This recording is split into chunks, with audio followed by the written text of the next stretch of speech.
গ্রীষ্মকাল পেরিয়ে বর্ষা আসায় কিছুটা কমেছে সূর্যের খরতাপ, কিন্তু তারপরও কমছে না লোডশেডিং। তাপমাত্রার পারদ চললেই পাল্লা দিয়ে বাড়ে বিদ্যুতের আসা যাওয়া।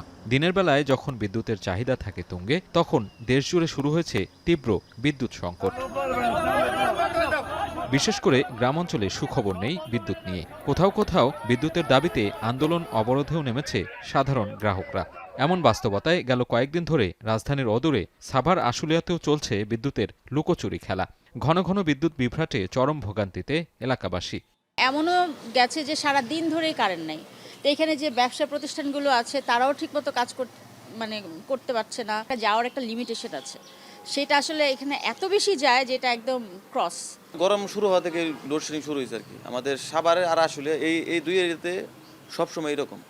উত্তরা, বনানী, গুলশান ওইদিকে অল টাইম বিদ্যুৎ থাকে, কিন্তু আমাদের দিকে আমি বুঝতে পারি না কোন কারণে আমাদের দিকে এত লোডশেডিং হয়। স্থানীয়দের অভিযোগ, দিনে ও রাতে কয়েক দফা লোডশেডিংয়ে ব্যাহত হচ্ছে বাসাবাড়ি, ব্যবসা প্রতিষ্ঠানের স্বাভাবিক কার্যক্রম। উৎপাদন সংকটে ছোট ছোট শিল্প উদ্যোক্তারা। নেতিবাচক প্রভাব পড়ছে আর্থিক খাতেও। বিভিন্ন পানীয় টানীয় ফ্রিজে এগুলা হয়তো ঠিক মতো আমি করতে পারতেছি না। অনেক সময় কাস্টমার ঘুরে যাচ্ছে, গরম নিতেছে না। অত্যাধিক গরমের জন্য এই যে ডিম এগুলো 2-4-5 দিন গেলে নষ্ট হয়ে যাচ্ছে।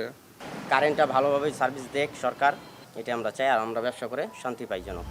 72 ঘন্টা ময়েশ্চার লক সমৃদ্ধ লিলি হুইপড শিয়া মিস্টিক গ্লোয়িং বডি ওয়াশ। শিয়া বাটারের গুডনেস স্কিন রিপেয়ার করে রাখে সফট ও গ্লোয়িং, ছড়িয়ে দেয় লং লাস্টিং ফ্রেগন্যান্স।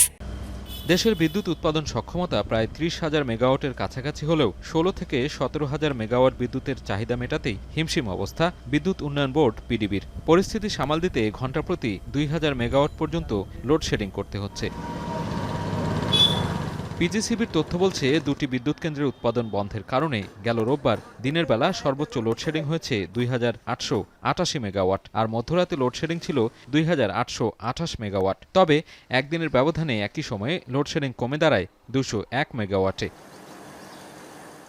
এদিকে তথ্য বলছে, বুধবার দুপুরে 14,828 মেগাওয়াট চাহিদার বিপরীতে সরবরাহ হয়েছে 14,324 মেগাওয়াট, অর্থাৎ লোডশেডিং ছিল 504 মেগাওয়াট।